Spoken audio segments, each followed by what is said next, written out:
Football on the field is next as the Buckeyes head to practice, but we will wrap it up from Indy here at the Voice of College Football. As we let you know all the time, we are here every week. However, we don't exactly always know what day it's going to be because we got to keep track of Steve and Tony and Kevin and myself, but we do get together each and every week. So please join us. The best way to do that is subscribe to the channel, hit the bell for the notifications to know when we go live.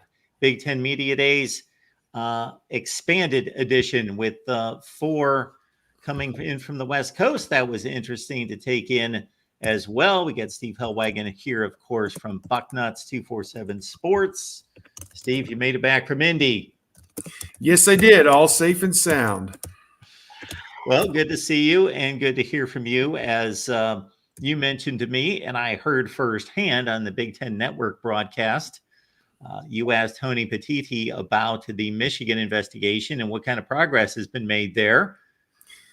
Yeah, I basically just stood up toward the end of Commissioner Petiti's comments and just basically asked what that situation was like for him last year. He was kind of put in a tough spot when he had to discipline Michigan for their in-person scouting. And, you know, people call it a sign stealing scandal. There's nothing wrong with deciphering, decoding the opponent's signals. What's wrong was they went in person to opposing stadiums, took video, and then took that back to Stallions at Ann Arbor. And, you know, he's up till 4 a.m. trying to figure out, you know, what does this mean, you know?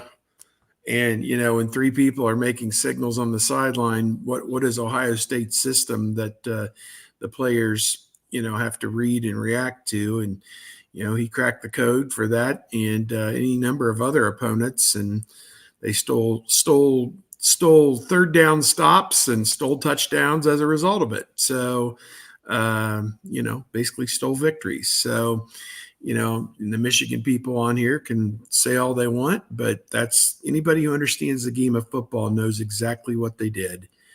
And, you know, the degree to which they did it. And it really wasn't a loaded question. And he had a great answer. He said it was difficult. He relied on the other people in the Big Ten to help him. Certainly, he didn't say this, but certainly he's got 13 other schools, you know, calling him and saying, look, these people, you know, stole food out of our mouths. You got to do something about this. And he did. He suspended the coach for the last 3 games, but kept them available for the Big Ten championship, which obviously they won, and they went on and won the national championship. And they did win those last 5 or 6 games without the benefit of Connor Stallions. I mean, he was gone, obviously, from that point on. But, you know, what work he had done prior to that. And obviously anybody that you know, it was funny. We were at St. Elmo's Steakhouse on Monday night, and we somehow got put in a separate dining room in the basement. And the Rutgers people were next to us. And Greg Schiano came in, and we took pictures with him and posted them on our social media. And, you know, he remembers all of us from his time at Ohio State and so on. And so, you know, I think about him, and the first inkling that we had that something was wrong was the Rutgers-Michigan game, where they interviewed him at halftime, and he had this miffed look on his face. It was a tight game. He goes, something's going on here. This isn't right. Something's not right. Something's up. And immediately you start scratching your head like, what are you talking about? You know? And then as the days unfurled, you know, the word gets out that the Big Ten sent a message to Michigan State and said, hey, Michigan might have your signals. You might want to watch your ass, you know, for the game this Saturday. And Michigan State responded with, we may not play this game on Saturday. And of course, you know, the money talked. They weren't going to refund a gate or anything like that, you know, on 3 days' notice. So they went on and played, but the investigation, then people came out of the woodwork, you know, and presumably Ohio State, Penn State, Michigan State, anybody else they've ever played came up with credit card receipts showing Stallions.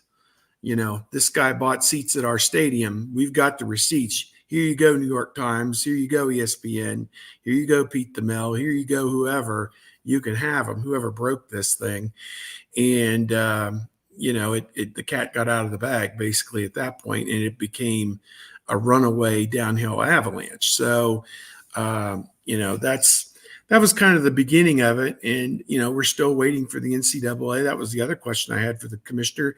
Any inkling that anything is going to come out of this, and or when the timeline would be? And he said he had no knowledge of any of that, but he stood by what they decided to do last year. And they produced a 13-page brief, the Big Ten did, of all the wrongdoing and everything that they had unearthed that was in violation of NCAA rules. So I guess it'll be interesting. One of these days, the NCAA will come to a final finding. And, I think we just have to accept whatever that is that they come up with, whether it's a slap on the wrist, a fine, vacation of wins, declaring them ineligible for this year. Well, anything in between or up to that, we'll see. But, they deserve something. I mean, there were people lost their jobs because they lost games to Michigan. It was just, kids probably got hurt because somebody knew they were catching a swing pass out of the backfield and they got hit by two people, that shouldn't have been there. So, I don't know what else to tell you, but that's kind of long and short on my, I got raked over the coals on Twitter because an Ohio State reporter, it's still in my head, all this other dumb bullshit. And it's still under investigation. It's still under investigation, and no one else has the balls to ask about it. And, we'll see how it all comes out in the end. Believe me, I said, whatever happens, happens. I think they should get something. I don't know what's right. I don't know what's wrong. So nobody does. Yeah, let's just let the process play out, and they're going to get what they deserve in the end. And I think some of it will be how much they were able to comply with the investigation. If they threw themselves on the mercy of the court and said, we did this, it's not right, then maybe the NCAA takes a better view of that than, boy, this was brazen rule breaking. So whatever. We've talked about that for long enough. We can get into other Big Ten headlines in Ohio State for sure. Well, real quick, Steve, this is why it's fascinating to me, is because any other NCAA investigation that we've seen, Tennessee comes to mind, USC, LSU, all sorts of schools come to mind. Shoot, when I was covering the SEC, boots on the ground, every program during those 7 years had a violation and discipline at some point in the three programs that I covered in particular. So it's been widespread all over the place. However, it always was a standard money to players, recruiting violations, off the field conduct, changing grades, altering grades to keep players eligible, those sorts of things. This is the first cheating on field or game prep for an opponent that affected play on the field, number one. Number two, the team went on to win the national championship. And number three, this is the big piece for me. We know that there was cheating involved. There's no question about that. There was cheating. Connor Stallions cheated on behalf of the Michigan coaching staff. What I want to know is how much that information permeated throughout the coaching staff up to Jim Harbaugh and maybe even beyond, or how much did it not? That's what I want to know, because that's what makes it either just a slap on the wrist or this is widespread corruption and needs to be dealt with severely. Yeah, it strikes at the integrity of the competition is what it really comes around to. If you take a look at it from 5 miles up in the ground, you have one team that has gone around the rules to find an edge, and the other team didn't do that. So it really creates a competitive disadvantage for one team to go outside the rules and do that. I'm harking back to one video taken by Channel 10, the CBS affiliate in Columbus. They're shooting the Ohio State offense kind of at the line of scrimmage, and CJ Stroud, in the game that was played in 2022, turns to the sideline, gets the signal, and then turns back toward the line of scrimmage now that everybody on the offense has the signal. And you can see the Michigan sideline, as soon as he turns back to the line of scrimmage, the Michigan sideline explodes. I mean, they know immediately what 6 people are signaling in, yelling at, they're yelling, run, run, run, or pass, pass, pass, whatever it is. And, they stuff the play, force a punt, whatever. I mean, it is what it is. I mean, it's plain on those on your face. So, and they only had that information because somebody was sent in stadium at another location, which is illegal under NCAA rules, to do that. And anybody who says, oh, it's just sign stealing, it's just fun, a fun thing by the boys, whatever, way you want to rationalize it, that's not what it was. And there is precedent. Louisville with Rick Pitino had a national championship stricken from the books because of cheating. I think UCLA way back may have had something similar to that with Larry Brown. 1980. 1980. So, it is what it is. And again, whatever the NCAA comes up with, it's fine. It took Tony Petitti about 3 weeks to look at it and drop the hammer on Jim Harbaugh. And here we sit, 9 months later, the NCAA hasn't done anything yet. So maybe one of these days. My buddy leaned over as Sharon Moore got up to do his spiel yesterday and said, wouldn't it be funny if the NCAA had dropped the hammer, 5 minutes before he went up there without him knowing, and then have somebody, Sharon, it looks like it's all over Twitter. The NCAA has blah, blah, blah. And, hit him with that in the midstream of the press conference. That would have been funny. That would have been vintage NCAA. That would have been somebody with a good sense of humor, one last time dropping a bomb on Michigan since Jim Harbaugh, claimed ignorance and, whatever. Folks, we welcome your comments and questions here at the Voice of College Football. We appreciate the Super Chat contributions as well. Talk about some comments and things coming out just prior to a coach hitting the podium. Of course, Ryan Day was on day 1, I believe. It's tough to think back that far. But anyway, at whatever point Ryan Day hit the podium, Steve, if you recall, that morning, Ryan Day was on one of the early morning ESPN shows. He was asked about Michigan and about the expectations. With my unruly dogs. Okay.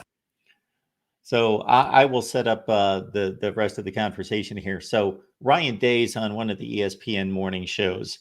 He's asked about the typical Michigan and expectations and so forth. Ryan Day gives a reasonable answer as it being a must-win situation. This is unacceptable. We have to win that game. Typical stuff. Paul Finebaum jumps on and responds. He was asked to respond to Ryan Day's comment. He, in fact, responded to Ryan Day's job resume and went on and on and on and on about Ryan Day's excuses, and this is unacceptable, and this is not good enough. So, Steve, I don't know if you're with me at this point. You were saying something about Ryan Day the first day. So, yes. So before Ryan Day hit the podium at Big Ten Media Days, he was on one of the ESPN morning shows. Yeah. And he was asked the typical national type questions. You got to beat Michigan, what the high expectations, etc. Ryan Day gave very reasonable comments. We have to win that game. It's a must win at Ohio State. We have big expectations, all the standard stuff. Paul Finebaum was then asked to respond to Ryan Day's comment.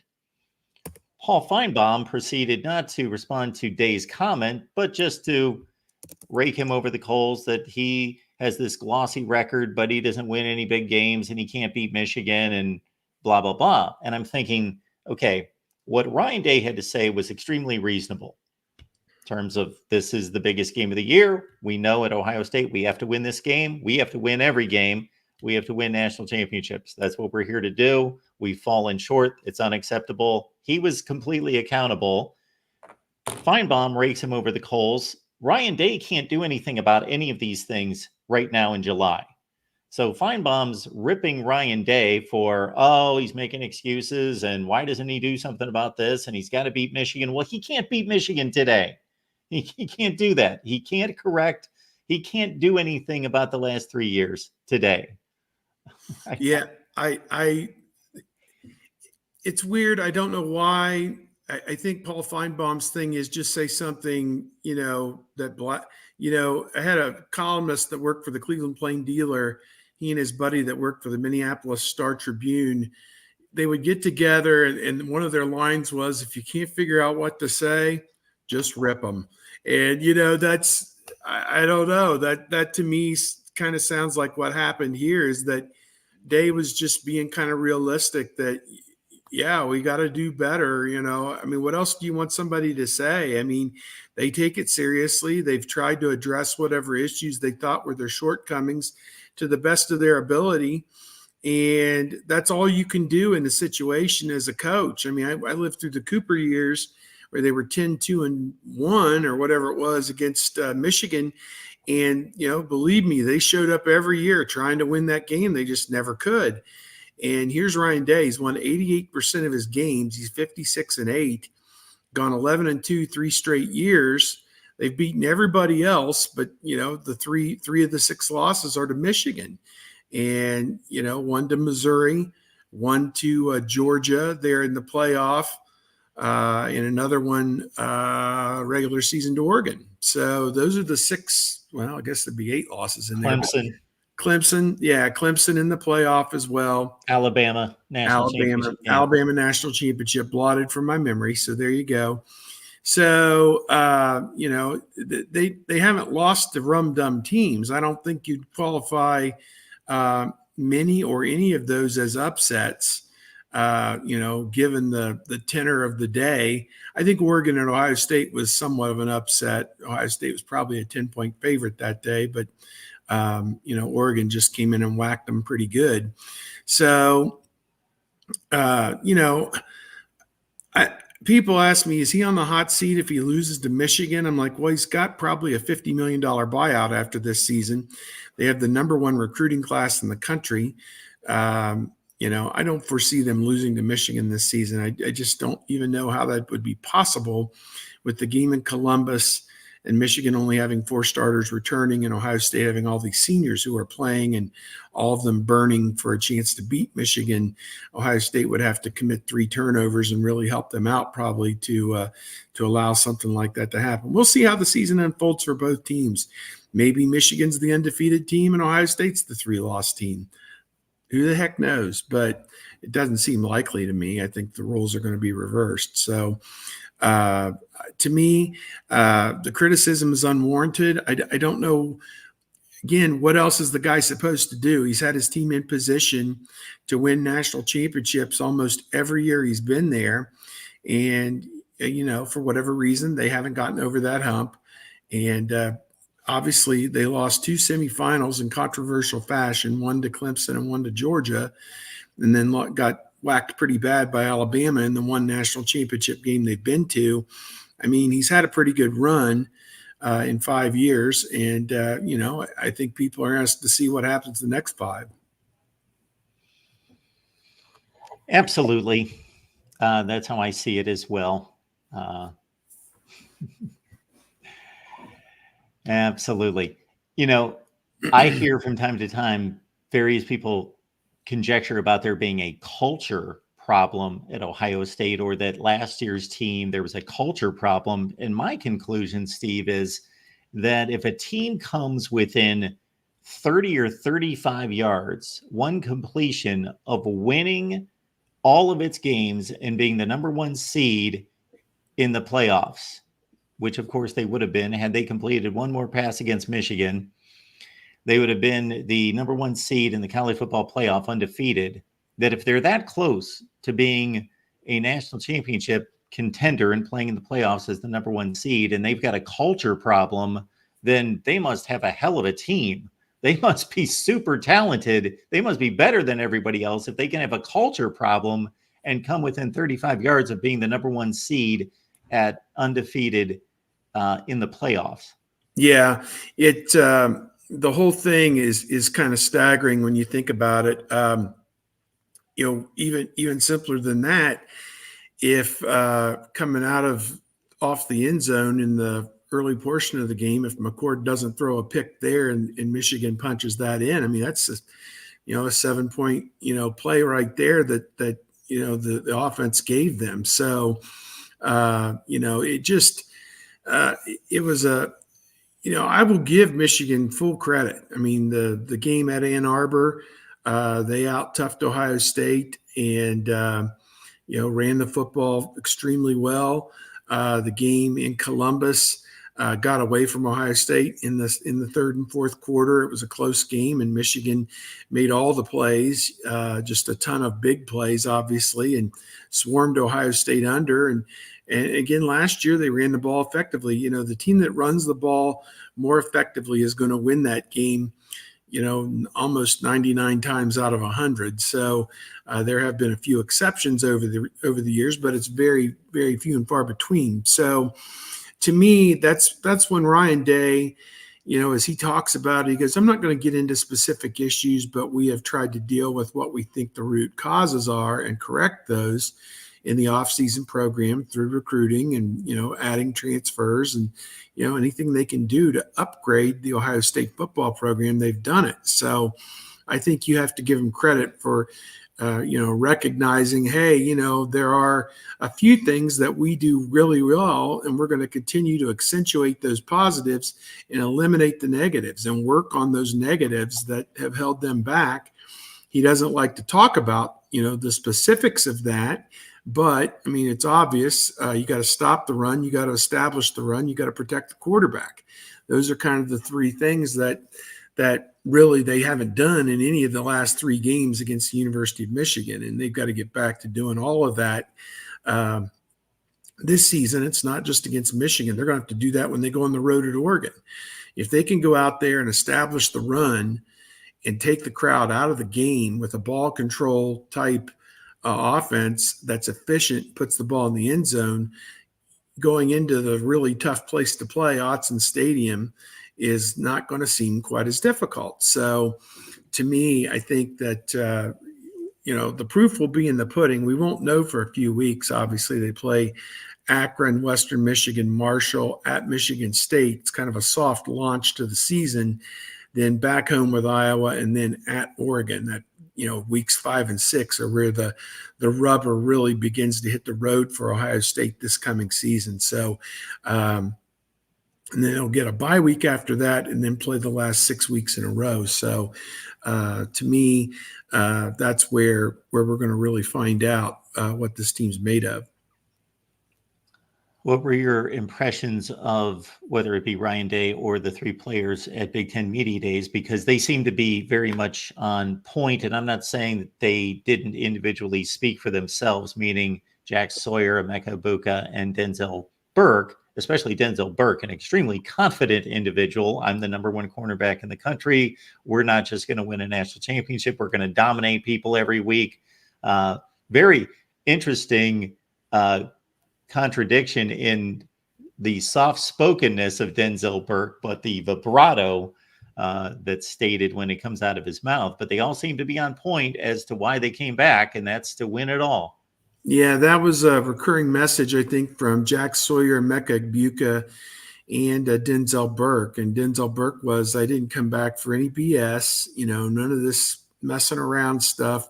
Came back to beat Michigan, win the national championship. And those are the two overarching goals.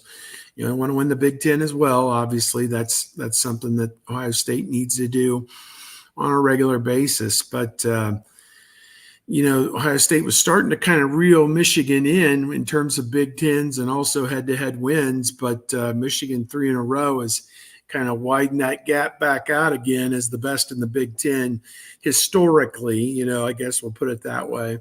In modern era, maybe not quite that way. But as my buddy said, we were sitting there at lunch, he goes, for everything they talk about, Ohio State still won 16 of the last 20 games. So, as bad as it may seem, there is still the idea that they're going to get it turned back around in their favor. And they have history to kind of point to, at least recent history, to say, one is greater than the other in typical fashion. So we'll see how that plays out. But I think that Day and the players were matter of fact. They were businesslike, said they put all the preparation in that they possibly could, and they are ready to now get into preseason camp and then attack the schedule one game at a time.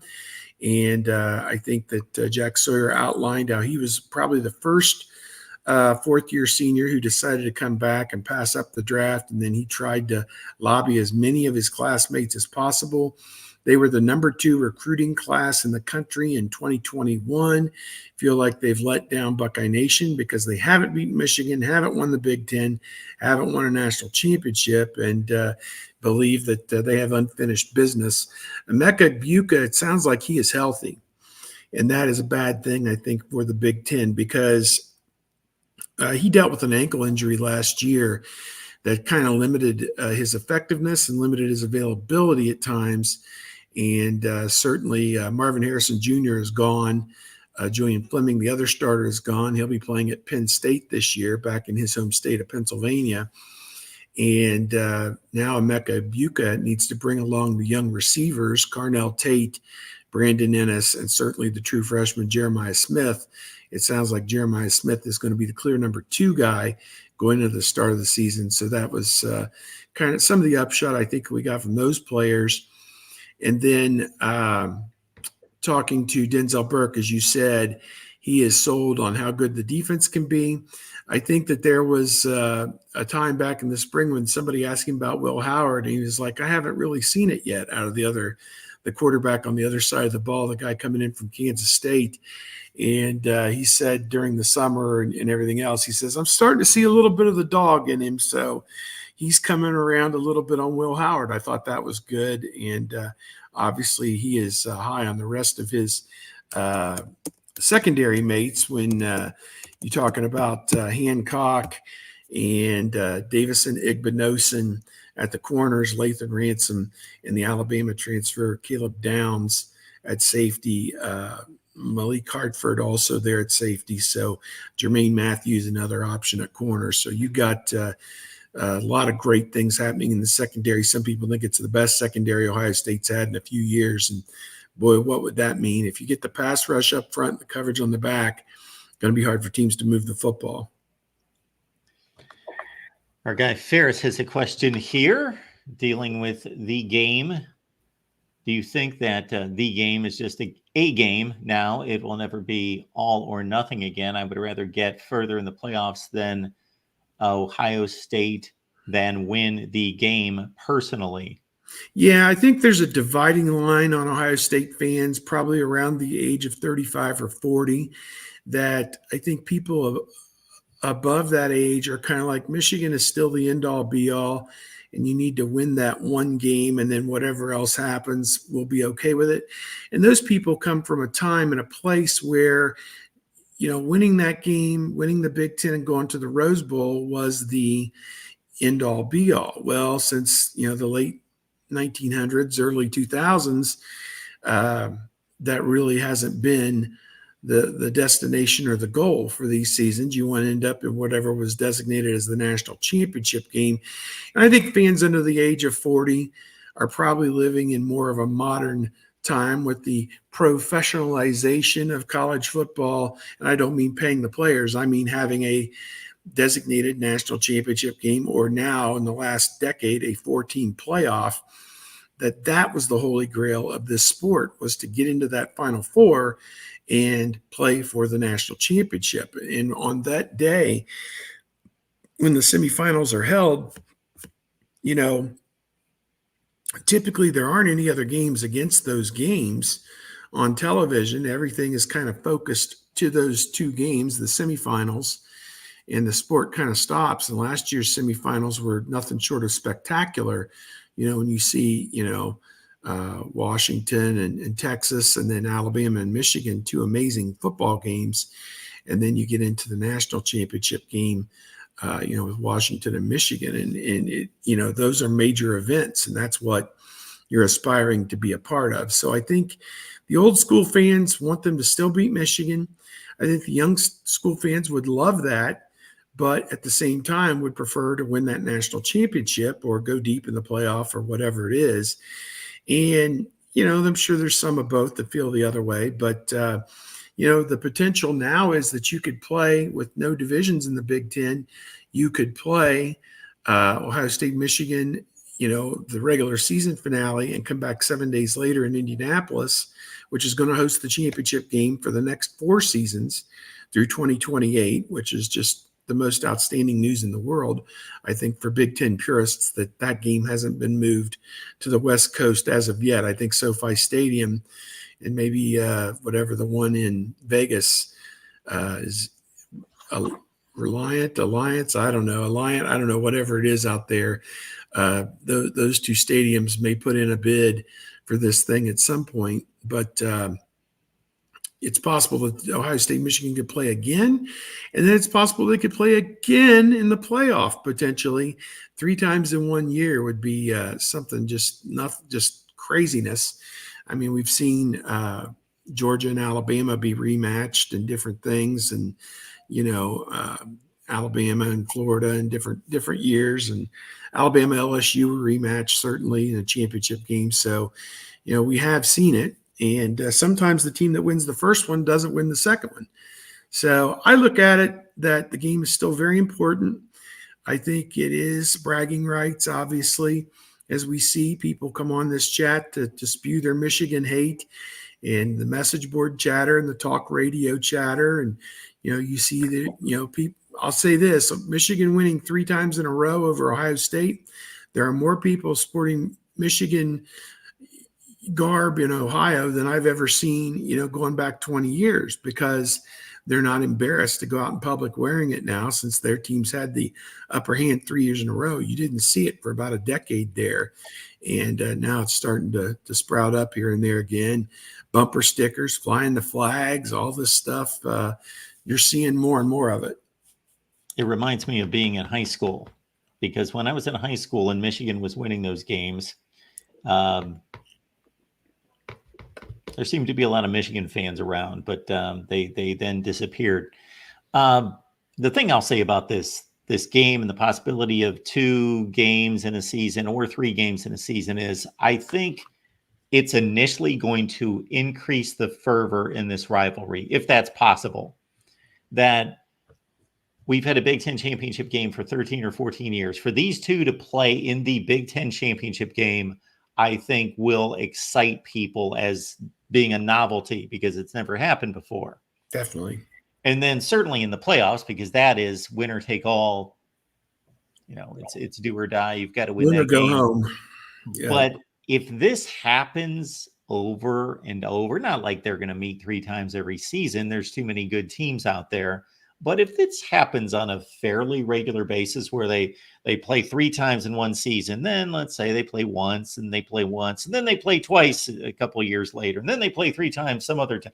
And within 10 years, they've played 16 times instead of the normal 10. I think it's going to lose a lot of luster long term. Well, the regular season game no longer is a must win. I mean, yes. It could be. Yeah, in terms of the rivalry, you absolutely have to win that game. If you're the coach at Ohio State, you have to win that game. But in the context of a given season, you do not have to win that game. And it was Heather Dinich was there. Her main role in life is to write about the playoff for ESPN. And she's asking people, does this change the tenor of everything, that you can have a loss and still salvage your season by going on a playoff run? And I think you can get into the playoff at 10-2 if you're at the right school with the right name. And I think you can even get into the playoff at 9-3 if you're Alabama, Ohio State, Georgia, and you skis in as, number 11 in the poll, and probably the 11 seed or whatever. You got to save 1 spot for a group of 5. So if you're top 11 in the poll, you're in. So, in the rankings by the committee. Back on the Big Ten, just 1 second. Being around our fellow 24/7 publishers and different things, we're kind of talking about different formats and the travel. And I thought about it that, to minimize the travel, they could have kept the East-West and have the 8 schools in the Eastern time zone and Illinois from the Central time zone as the East. And then all of the Central time zone teams, which would be 5, all the other ones, 5 of them, and the 4 from the West Coast comprise the West. And it really would have cut down the travel because you would have played 8 games within your division. And, you would have had, the travel wouldn't have been nearly as bad. Those 4 games in the East are all contained in the Eastern time zone. And the ones in the West, no more than a 3-hour flight. When I flew from Los Angeles to Omaha after the Rose Bowl, it was about a 2.5 hour, 3-hour flight. That's not bad travel at all. So that's kind of what I looked at. But, and then, there's quality enough on that other side with Oregon, USC, Wisconsin, Nebraska, Iowa, to comprise a pretty competitive Western division had you kept it that way. The flip side of that and the downside of that is it really limits the number of times USC and Oregon would have played against Ohio State, Penn State, and Michigan. And that's what this new alignment was going for, to create as many of those television opportunities as possible. So, had it been the way I outline it, the teams in the Eastern time zone would have only flown to a team in the Central time zone or the Pacific time zone once every other year. That's it. And so really would have negated the travel deficit in my mind had they done that. But, they opted not to. We have what we have with an 18-team league. I joked with my friends that we're going to end up with a morass of 10 schools. You're going to have 3 at the top, 3 at the bottom, and then 10 or 11 in the middle that are all between 5 and 7 overall and 7 and 5. And you just hope you're on the right side of the dirt on that one, that you're 6 and 6 or better to get one of the bowl bids, because otherwise it's going to be a long off season explaining to people why you couldn't win 6 games and why you're, in the bottom half of that league. So, it's kind of crazy. Yeah, it's not the greatest look to finish last in a division, but to finish 18th in the Big Ten, Ryan Walters or whomever that Just may one be. sec. Sure, whomever that may be this year, to finish number 18 in the Big Ten is not necessarily a good look. Very quickly, of course, and we talked about it at the time, if you go back to 2022 when Ohio State was blasted by Michigan and then they were able to rebound and receive the college football playoff bid, almost beat Georgia. That was the precursor. That was the example right there. Boom. That was your precursor to can lose the game and still receive the playoff bid. And Ohio State did it in a 4-team field, and you can still win a national championship and achieve your goals. Now, you would like to achieve your goals by beating your rival, winning the conference championship, doing it and checking the boxes all the way through. But we've seen a few teams be able to achieve it, and Alabama 2017 in particular, and Ohio State almost in 2022. Now, the difference, as Steve had mentioned, there has been a rematch involving Georgia-Bama, of course, in 2021. They played in the SEC championship game. Bama won.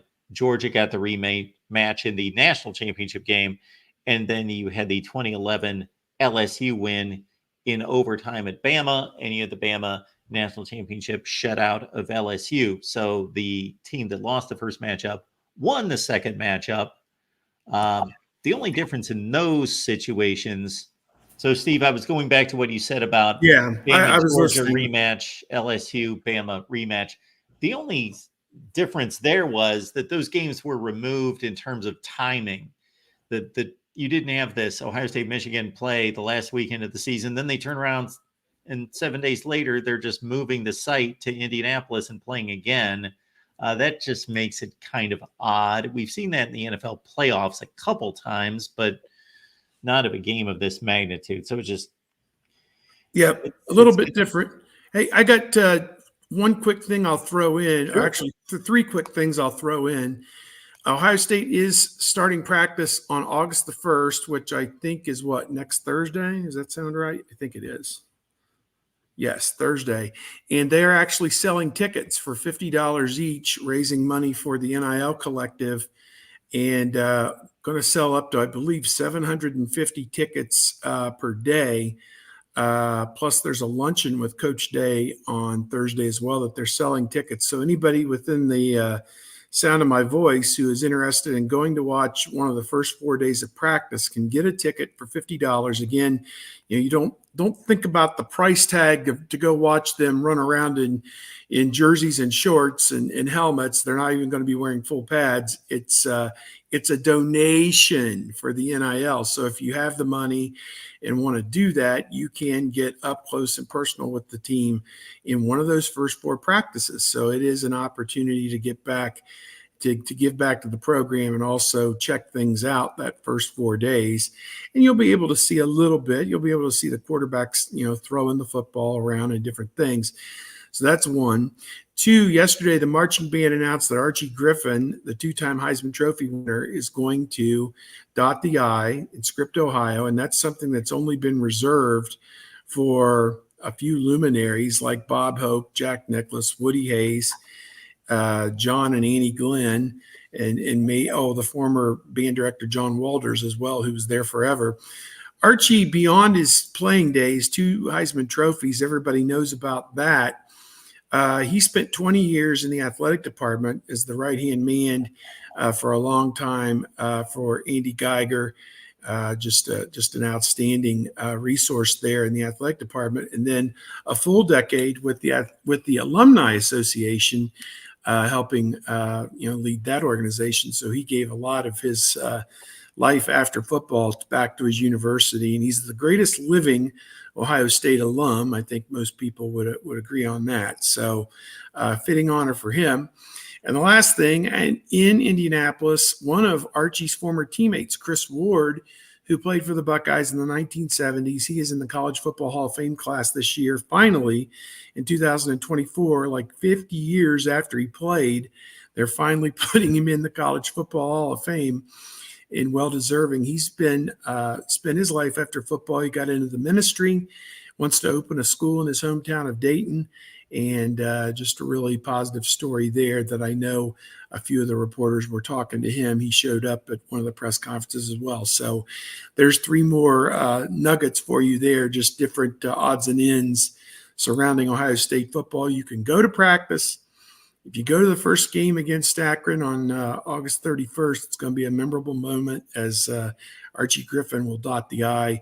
And at some point this year, they'll probably have a recognition as well for Chris Ward going in to the National Football Hall of Fame. So a lot of great stuff surrounding OSU football. Chris Ward was one of the first players I knew as a Buckeye, number 72. Yep. I do believe. Yep. You can also... I think I want to say Jefferson High School, I think. Or no, Patterson High School, I believe, in Dayton, I believe. Folks, you can head to the Buckeyes practice, as Steve just outlined. You can also head to our merch store. A number of people had commented, including our buddy John, who's the host on the Michigan show. Check him out on Tuesday nights. Buckeye fans, head on over to the Michigan channel Tuesday nights at 8 o'clock Eastern time. But John's got his mug with his favorite Joe or whatever he goes with out of the mug. So you see that represented right there. I've left the link in the chat, folks, to check out our merch store. We've got a lot of nifty products there to check out, a lot of good gear. Get yourself set for the college football season, the voice of college football style. All right. Trying to think of what else piqued my interest. Quarterback. To get the quarterback situation with that Ryan Day was non-committal on. Yeah. He was asked how he's going to handle the quarterback situation. He said on those first 4 days, fans who come will get to see all 5 quarterbacks, and they have enough bodies that they're able to run 2 fields at once, 11 on 11. So what you have is basically 2 platoons, 88 players all totaled, getting work on 44 on one field and 44 on another. 11 guys will play 11 guys for 5 or 6 plays, and then they'll sweep those guys out, and 11 other guys will play 11 other guys. So when you look at it in those numbers, you have 88 guys going 11 on 11, essentially, at the same time, and gets a lot of work in. They're going to rotate the 5 quarterbacks through those 2 fields for 4 days. And he said pretty much after those first 4 days, they're going to whittle it down to probably 3 guys who are going to get the lion's share of the work. And that's just kind of the way it has to be. In those middle 2 weeks, they're going to figure out in many regards what this pecking order is going to look like. I fully expect it's going to be just as we thought, or it seemed that it was in the spring, which is Will Howard, the transfer from Kansas State, will be number 1. Devin Brown will be number 2. And Julian Sayin, the true freshman, would be 2A or 3. And they're gonna battle it out, and they'll take all of that information, everything they saw, all the data that they have, put it in a blender, and between Chip Kelly and Brian Hartline, the co-coordinators, and Ryan Day, they'll come up with a decision on how the reps are going to be split. And people ask, well, when do you think they're going to make a pronouncement? In past years, he has usually done that about 2 weeks before the first game. The first game is on August 31st. So my guess is it could happen sometime late in the week of August 14, 15, 16, 17. Sometime at that point, they will have had enough days under their belt, about 15 days of practice out of the 25 or so that they're going to have before the first game, and they'll be able to make an informed decision on what they're going to do. And again, I would be aghast if it's not Will Howard. I mean, he's the guy that you brought in, that you pinpointed, and he's the guy you brought in to man that position. So, to me, I'm of the belief that that's probably what it'll be. I had to chuckle a bit when Ryan Day, in talking about the wide receiver position, said that they really need to work out slots 5, 6, and 7. The luxury of having a pretty good run of wide receivers. And obviously, even the guys that he mentioned as needing to step up are ultra talented guys. And Denzel Burke, Jack Sawyer, well, they were all asked about Jeremiah Smith.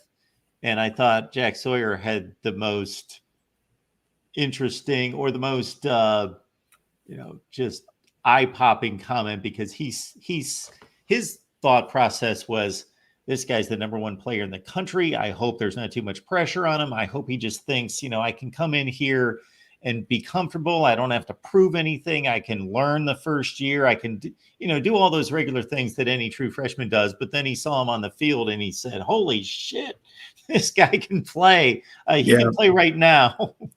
Yeah, his comments were very, very much positive about Jeremiah Smith. And everybody who's come in contact with him loves his work ethic, his business-like approach to his work, and everything he has shown so far seems to be on the up and up and very positive. We saw in the spring he made one spectacular play after another.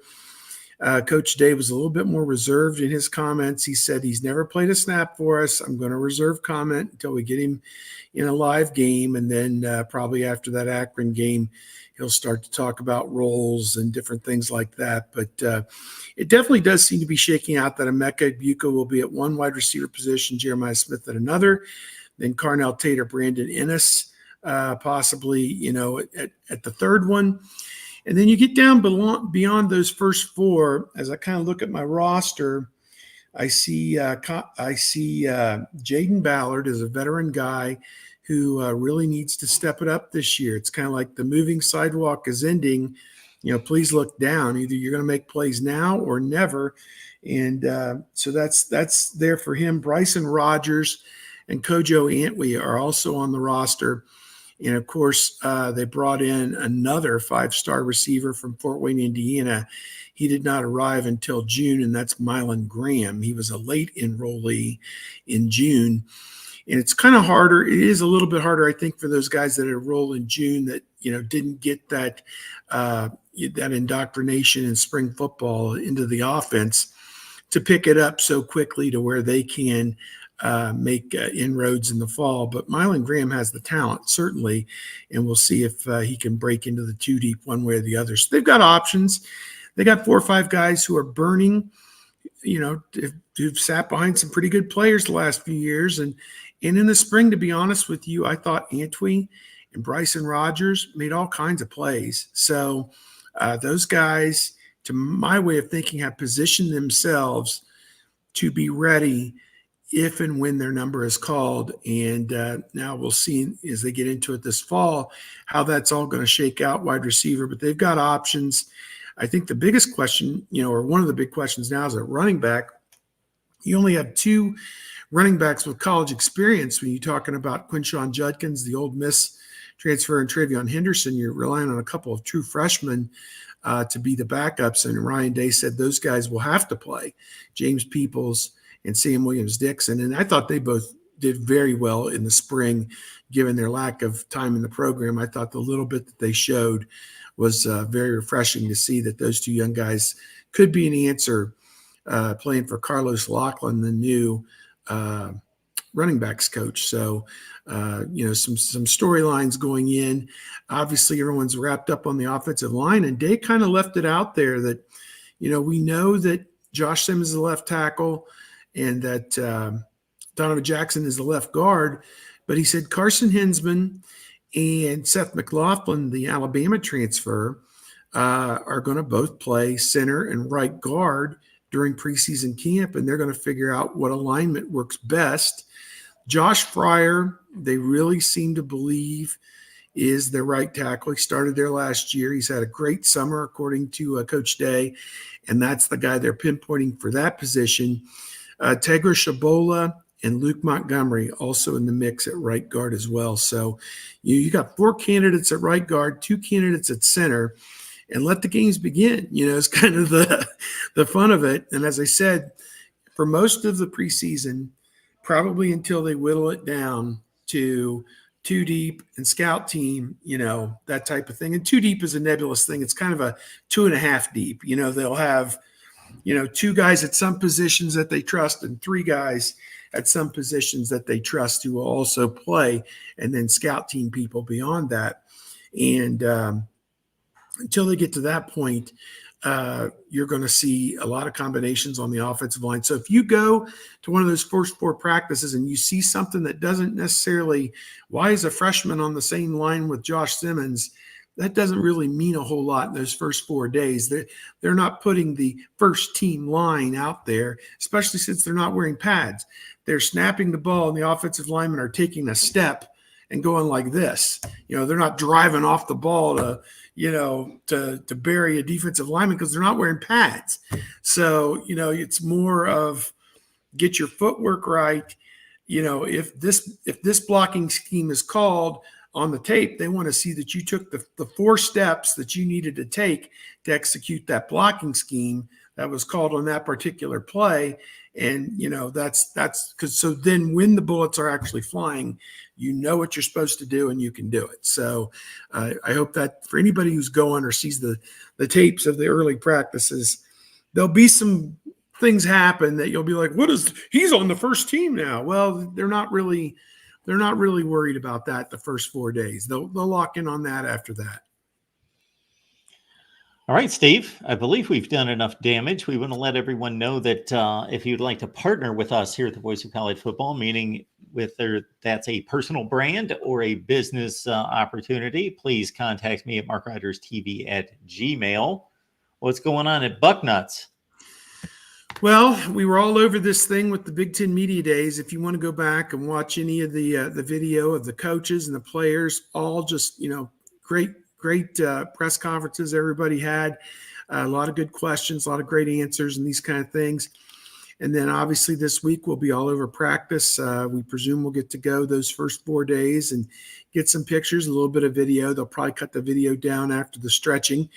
But, so that's what it is usually, or the like the defensive lineman drills. We get a videotape a lot of drill work, no 11 on 11 typically. So, that's I wonder how they're going to handle fans, because fans are probably going to pull their phones out and take their own videos and post a few here and there of, oh, Jeremiah Smith made a great catch, or Quinshon Judkins ripped off a great run. And it'll be all over social media, but we probably won't be able to post a lot of that that we shoot on our site. But at any rate, we'll be out there covering every development as best we can. And we'll have a lot more football content coming up here in the next few days with more of the interviews and everything. And again, we're counting the days down. I mean, we're down to 5 weeks to actual football at this point. 5 weeks from tomorrow, I guess. So it'll be here before we know it. Steve, Lisa mentions this in the chat, and I've got to say, I wouldn't say that I'm surprised, but if I had gunned ahead or had to make a bet, I would have bet that one of these quarterbacks was going to transfer, and they didn't. Yeah, I think it's some school of thought that maybe Aaron Noland might have transferred out once Julian Sayin came to campus, and it seemed obvious in the spring that Sayin is ahead of Noland in the pecking order. And I don't know whether to read a whole lot into that or not. I think Noland, when he got in the game in the second half, showed that he's very much capable. He did throw an interception, but it was on the last play of the game when they were like on the 25-yard line trying to put the ball in the end zone. And, you're under duress. The only way you're going to put the ball in the end zone is if you throw it down there. And guy made a great play to intercept the final play of the game. So I don't hold that against him, not one bit. I thought he played pretty well and showed he could run the football effectively as well, which is going to be a big part of his game. I think Howard, unlike the previous quarterbacks that they've had with Stroud and McCord, is going to be a willing runner. I think Fields was to a degree, and I think that you will see Howard as well. If it's 3rd and 5 and he knows he can get the first down, instead of throwing into double coverage, he'll put the ball down, put his head down, and try and go get that first down. So to me, I think that's going to be a good part of this offense. Devin Brown, he's got upside as well. And certainly saying, I have a lot of questions on my chat. How's he going to manage the quarterbacks in a blowout game or whatever, or just managing the quarterbacks in general? And I'm like, win the game. That's first. Always win the game. I think against Indiana last year, they were sputtering so bad. They wanted to play Devin Brown. They put Devin Brown in the game, and nothing really changed or got better. So they went back with who they thought was the better guy, McCord. And I think they won the game like 22-3 or something. It was just terribly, miserably not entertaining and not impressive. But things did improve after that. And I think their management of the quarterbacks, at times people have been upset that in the blowouts, they'll put the young guy in but won't let him throw passes. And, that's Coach Day's call. You don't want to be seen as rubbing it in, especially against a league opponent that will, hold that against you until the end of time. But at the same point, you do have to do what's best for your program and get those other guys ready to play. It was bad for Stroud that, the year that he backed up Fields, he never got to throw a forward pass. And that didn't work out very well for him, obviously, as he got into game action the first few games. Didn't play well at Minnesota, and they lost to Oregon, although he threw for 1,000,000 yards. But, it would have, his progression into that position might have been helped if he had been able to throw 30 passes the previous year. So I get where everybody comes from on that management of that. And we'll see, obviously, those first 4 games, chance to get those other guys in there and see what they can do. Nicholas in the chat, if you were comparing Kyle McCord and Will Howard from the standpoint of stylistically, then you have not watched either quarterback play. Well, I think McCord has a good arm. I think he'd be a good pocket passer if you protect him. Maybe he locks on to one receiver too much. I thought he tried to force the ball into Marvin. But again, worst offensive line play that they've had in the modern era. And I'd have to go back and look, when it was even any worse. And I think not having Emeka Egbuka really, really hurt McCord and the passing offense in the second half of the season. So, I mean, he tried to play, but he wasn't 100%. And I think that teams were able to key on Harrison. I wouldn't say eliminate him, but curtail a little bit of his productivity down the stretch. And obviously he didn't play in the bowl game. And of course, neither did McCord. But Howard, to me, is a winner. Howard's going to do whatever it takes to win. And I think it's going to be a lot of fun. He seems like a fun guy to be around. He's always smiling, lifting his teammates up. I think he's a good leader. And I think people have taken to him. And I think that, we'll see it. He has all these games of experience under his belt, and that's worth something in my mind. So I want to see and hear what he brings to the table. No, the point I was making, I was not dissing Kyle McCord. My point was that there was a comparison being made of the two being exactly the same player, and Howard is a different player. I don't see that. McCord's the pocket passer. They're just a different style player. Yeah. All right, folks, get on over to Bucknuts. Check out Steve's work there and the rest of the crew at bucknuts.com. And of course, we'll be back here for Buckeyes Live next week. Steve, enjoy the rest of your week and weekend here. Yeah, it's about to ramp up. Here we go. Yeah, we're going up the hill on the beast. That's it. Yeah, everybody who's been to Kings Island knows how slow that climb is on that hill. Yes, you get just those butterflies. We're about to lose our ass. Here we go. Yeah, you get that. The stomach is up in the throat. Yes, by that time. Here we go, people. All right, Steve. Good to see you, and we'll catch you next week. All right.